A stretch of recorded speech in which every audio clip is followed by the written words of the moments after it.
Hello everyone, मैं आपका दोस्त वापस आ चुका हूँ मेरे एक नए कंटेंट और वीडियो के साथ। तो आइए शुरू करते हैं।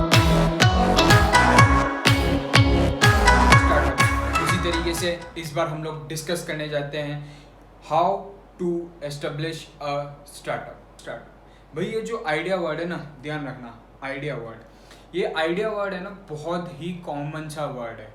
हर किसी को कुछ ना कुछ, छोटा ना छोटा, बड़े से बड़ा कोई भी आइडिया आ सकता है। ठीक है, तो आइडिया की चिंता कभी भी मत करना। आपके लिए आइडिया लाने के लिए सोर्सेस काफ़ी ज़्यादा है। आप चाहें तो हर एक बुक में से कोई भी आइडिया निकाल सकते हैं, आप चाहे अपना ब्रेन यूज़ करके एक आइडिया निकाल सकते हैं, आप चाहे तो इंटरनेट पे आइडिया निकाल सकते हैं। भाई इतनी अच्छी सी चीज़ दी है आपको भगवानों ने, खैर भगवानों ने तो नहीं, इंसानों ने, कि एक इंटरनेट चीज़ बनाई है आप लोगों के लिए, जो भी एक अपने आप में स्टार्टअप था। ठीक है, तो ये जो चीज़ है ना, जो मैं बोल रहा हूँ आइडिया, कि भाई आइडिया किस तरीके से सोचा जाए स्टार्टअप के लिए, तो उसके लिए आपको करना क्या है। सबसे पहली चीज़, अपने सराउंडिंग में देखो। ठीक है, सराउंडिंग के प्रॉब्लम्स ढूंढो कि भाई आज के टाइम पे सबसे ज़्यादा प्रॉब्लम किस चीज़ में और किस तरीके से चल रही है। ठीक है, मतलब सपोज करो कि आप लोगों ने देखा आज के टाइम पे कोविड-19 का सिचुएशन ले लो, तो आप लोग देख रहे हो कि भाई लोगों के पास खाने पीने के लिए आइटम्स नहीं है, लोगों को बाहर मूव आउट करना पड़ा है खाने का आइटम लेके आने के लिए, या लोगों को कुछ ना कुछ आगे करना पड़ रहा है कि भाई कुछ चीज़ वहाँ से लेके आने के लिए, या लोग ऐसा कर रहे हैं कि भाई यहाँ वहाँ भीड़ भाड़ लगा रहे हैं। तो उसके ऊपर एक आप स्टार्टअप कर सकते हो। रीज़न क्या है कि वो चीज़ आपको एस्टेब्लिश करके देगी आगे। जैसे कि मैं मेरा एग्जांपल बताता हूँ, मैं मेरा स्टार्टअप आप लोगों से शेयर करता हूँ, आप चाहे तो उसमें जुड़ सकते हो मेरे साथ। तो जो मेरे दोस्त हैं और जो मेरे स्कूल के फैकल्टीज़ हैं या कॉलेज के फैकल्टीज़ हैं, उन्होंने मुझे हेल्प आउट किया ये चीज़ को आगे एस्टेब्लिश करने में। तो ये जो स्टार्टअप है उसका नाम है बीइंग होम। ठीक है, इसका लिंक आपको मेरे यूट्यूब के वीडियो में मिल जाएगा, नीचे मैंने दिया हुआ है डिस्क्रिप्शन बॉक्स में कि ये मेरा दूसरा वीडियो है बीइंग होम। इसके बारे में मैंने पूरा का पूरा डिस्कस करके रखा है। तो ये जो बीइंग होम मेरा आइडिया था ना, ये बहुत ही बेसिक सा आइडिया था। आप लोगों ने बिग बास्केट के बारे में सुना होगा, फिर रिलायंस वालों के बारे में सुना होगा कि वो लोग घर पे होम डिलीवरी करके जा रहे हैं। ठीक है, तो उसी तरीके से एक मॉडिफिकेशन करके मैंने वो आइडिया लाया। मॉडिफिकेशन, ये दूसरा मेरा इंपॉर्टेंट वर्ड है आज का। रीज़न क्या है कि आप कोई भी सराउंडिंग में से चीज़ उठाते हो ना और उसके ऊपर सोचते हो ना, तो सबसे पहली चीज़ आपको ये सोचनी है कि आप उसमें किस तरीके से अपना मॉडिफिकेशन ला सकते हो। मैंने जैसे कि पहले बताया था, पहले ही चीज़ ये बताई थी कि भाई मॉडिफिकेशन या अलग अलग तरीके से किस तरीके से आप उसे प्रेजेंट कर सकते हो मार्केट में, सबसे इंपॉर्टेंट चीज़ होती है। ठीक है, तो उसी की वजह से उसे एक स्टार्टअप कहा जाता है। ठीक है, तो इसके बारे में ज़रूर सोचना और इसके बारे में आगे करते जाना। ठीक है, सेकंड पॉइंट हम लोग इसके ऊपर आते हैं कि भाई अगर तुम्हें स्टार्टअप के बारे में सोचना है तो क्या सोर्सेज यूज़ करें हम लोग। सबसे पहला सोर्स, इंटरनेट पे जाओ। ठीक है, इंटरनेट पे जाके सर्च करो कि ये सारी चीज़ें अगर मार्केट में अवेलेबल हैं तो ये सारी चीज़ों में से मैं ये चीज़ उठाऊँ, ये चीज़ को यहाँ पे रखूँ, उस चीज़ को मॉडिफाई करूँ और वो चीज़ को वापस मार्केट में प्रेजेंट करूँ।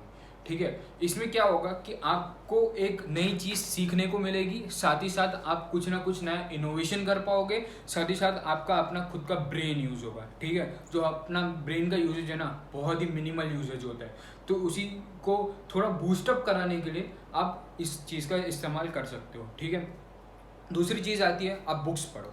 ठीक है, बुक्स में से भी आपको बहुत ही बेसिक और रेयर वन पॉइंटर आइडियाज़ मिलते हैं। ठीक है, जैसे मैं एक एग्जांपल लेता हूँ, टायर।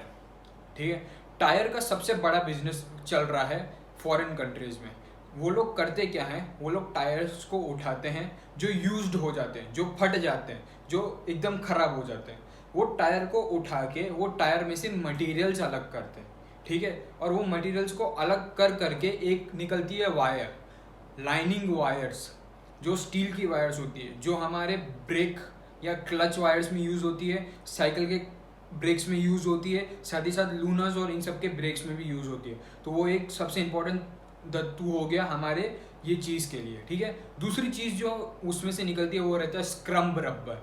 आप लोगों ने सुना होगा, नहीं सुना होगा तो मैं बता देता हूँ। ये जो स्क्रम रबर है ना, वो टायर को एकदम पिघला के उसको पूरा डिफर्टिलाइजेशन करके सब कुछ करके उसमें से ये रबर निकलता है, जिसको बोलते हैं स्क्रम रबर।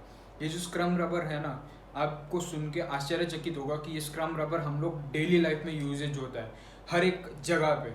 आप लोग जिम जाते हो, जिम के मैट्स में स्क्रम रबर यूज़ होता है। आप लोग खेलने जाते हो, प्लेग्राउंड्स में स्क्रम रबर यूज़ होता है। आप जो मैराथन्स देखते हो, आप जो एथलीट्स देखते हो जिधर भागते हैं, उसमें स्क्रम रबर यूज़ होता है। उसके बाद आप जो रोड्स देख रहे हो, रोड में सीमेंट के साथ स्क्रम रबर मिलाया जाता है। तो ये था एक बेसिक सा आइडिया जो टायर से निकला था। तो इसी तरीके से मैं बोल रहा हूँ कि छोटे छोटे आइडिया पकड़ो, वो छोटे छोटे आइडियाज़ को उठाओ और वो छोटे छोटे आइडियाज़ को आगे एस्टेब्लिश करते जाओ। तो उसमें क्या होगा कि आपका ब्रेन का यूजेज बहुत ज़्यादा हो जाएगा और आप बहुत सारी चीज़ें भी सीख पाओगे। ठीक है, जो चौथी चीज़ या तीसरी चीज़ जो मैं बताना चाहता हूँ वो ये है कि आपको है ना जो आइडियाज़ जो मिलते हैं ना वो अपने सीनियर से लो। ठीक है, अगर आप कॉलेज में हो तो सीनियर से लो, या तो अगर आप बिजनेसमैन हो या आप कहीं पे जॉब कर रहे हो तो एक्सपीरियंस लेके उस चीज़ को आगे बढ़ो। कैसे? आप अपने फादर से एक्सपीरियंस ले सकते हो। सबसे बेस्ट एग्जांपल रहता है आपके फादर। ठीक है, फॉर एग्जांपल मैं मेरी बात करता हूँ तो मेरे जो फादर है ना, he is the best and the supportive man I have ever got. ठीक है, मेरे जो पापा है ना वो हर एक चीज़ जानते हैं। हम लोग का एक्रेलिक का बिजनेस है, एक्रेलिक जो साइन बोर्ड्स बनाने में काम आता है। ठीक है, ये भी एक तरीके से अलग ही चीज़ थी। गुजरात में सबसे पहले एक्रेलिक लाने वाले मेरे पापा थे। ठीक है, this is the thing I am going to tell you everyone कि भाई एक्रेलिक सबसे पहले मेरे पापा लाए थे 2006 में, जो कच्छ में सबसे पहले लाए थे और साथ ही साथ गुजरात में भी सबसे पहले था। कच्छ में 2006 में के आर्ट्स करके एक दुकान निकली थी, वहाँ पे पापा ने एक्रेलिक की शुरुआत की थी। अब ये जो एक्रेलिक है ना, एक्रेलिक से बहुत सारी मटेरियल्स बनते हैं। आप daily to daily gift items भी बना सकते हो, डेली टू डेली यूजेज की चेन्स भी बना सकते हो, घर पे भी उसे एक्रेलिक को यूज़ कर सकते हो। आपने देखा होगा कि आपके जो फ्रिज के जो रहते हैं ना, कॉर्नर्स रहते हैं या जो आपका स्पेसिस रहता है उसमें भी एक्रेलिक का यूजेज होता है। वो एक तरीके का प्लास्टिक है। ठीक है, तो वो हर एक जगह पे यूजेज हो रहा है, तो उसको भी लेके मॉडिफिकेशंस हो रहे हैं। आप सोच रहे हो मतलब एक एक्रेलिक को लेके भी मॉडिफिकेशंस हो रहे हैं। साथ ही साथ एक्रेलिक से जो वेस्ट मटेरियल निकलता है ना, उसको जब अपन लोग ग्राइंड आउट करते हैं या जो भी पाउडर मटेरियल निकलता है ना, उससे भी कुछ चीज़ बनती है। तो सोचो कि भाई आपके पास तरीके बहुत हैं, बस आपको ढूंढना है कि उस चीज़ को किस तरीके से यूज़ किया जाए। ठीक है, तो मेरा कहना यही रहता है कि भाई सबसे सिंपल चीज़ उठाओ और उसको सबसे तगड़ी में तगड़ी चीज़ बना के प्रेजेंट करो मार्केट में। ठीक है, that presentation would be the best presentation ever. ठीक है, उसके बाद लिंक, भाई किस तरीके से हम लोग लिंक आउट कर सकते हैं कि भाई हम लोग का स्टार्टअप तो बन गया, हम लोगों ने आइडिया तो सोच लिया, अब आइडिया को किस तरीके से आगे एस्टेब्लिश करेंगे, आइडिया को किस तरीके से एक लेवल पे लेके जाए। ठीक है, तो ये जो आइडिया होता है ना, आइडिया के भी 3 लेवल होते हैं। ठीक है, या जो स्टार्टअप होता है ना उसके भी 3 लेवल होता है। जो मैं अभी बता रहा हूँ ना वो रहेगा आइडिएशन लेवल। ठीक है, आइडिएशन लेवल में क्या रहता है? आइडिएशन लेवल में आप एक चीज़ उठाते हो, उसका आइडिया ढूंढते हो और उससे ऑन पेपर्स छाप देते हो। ठीक है, ये रहता है आइडिएशन लेवल। मतलब आपको उसका एक छोटा सा हिंट पता है कि भाई ये चीज़ को इस तरीके से की जाती है, बट आपको ये नहीं पता कि इस चीज़ को किस तरीके से करूँ मैं। ठीक है, उसके बाद आता है एक थोड़ा सा बूस्टअप लेवल या एक्सेलरेशन लेवल जिसको हम लोग बोल सकते हैं। ठीक है, जो ये एक्सेलरेशन लेवल होता है ना, उसमें क्या रहता है, आपका आइडिया जो था उसका आपने एक प्रोटोटाइप बनाया और प्रोटोटाइप को आप आगे मार्केट में प्रेजेंट कर रहे हो। ठीक है, प्रोटोटाइप को आप अपने इन्वेस्टर को प्रेजेंट कर रहे हो कि भाई ये मेरा प्रोटोटाइप है, ये चीज़ मैंने सोची है और ये चीज़ मैं बना के आपको प्रेजेंट करना चाहता हूँ। ठीक है, उसको बोलते हैं एक्सेलरेशन लेवल या मिड लेवल। उसके बाद आता है फास्ट फॉरवर्ड लेवल या टॉप लेवल, जिधर पूरा आइडिएशन आपका बन के तैयार हो जाता है और आप आगे प्रेजेंट कर सकते हो मार्केट में। ठीक है, तो ये 3 स्टेजेस में चलता है। तो मैं ये कहूँगा सबसे पहले कि भाई आइडिएशन लेवल के ऊपर वर्क कर लो।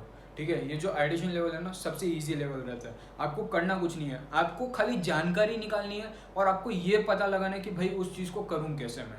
ठीक है, तो this is the best thing. और मैं हमेशा एक चीज़ और बोलता रहूँगा कि भाई बुक्स पढ़ा करो, क्योंकि बुक्स से जितनी नॉलेज आपको मिलेगी ना उतनी नॉलेज कहीं से भी नहीं मिलेगी, क्योंकि बुक्स ही एक ऐसा सहारा है आप लोग का जहाँ से आपको बहुत सारी चीज़ें सीखने को मिलेगी। उसी तरीके से मैं एक फेमस कोट बोलने जा रहा हूँ वॉरेन बुफे का। ये बहुत ही दिल को छूने वाला कोट था, मैंने जस्ट अभी पढ़ा है ये quote. It is like price is what you pay, price is what you pay, value is what you get. मैं वापस रिपीट करता हूँ, price is what you pay and value is what you get. ठीक है, तो market में अपनी value बनाओ, ठीक है, अपने आप को बिकाऊ मत बनाओ। थैंक यू, और मैं आपको मिलता हूँ मेरे अगले से वीडियो।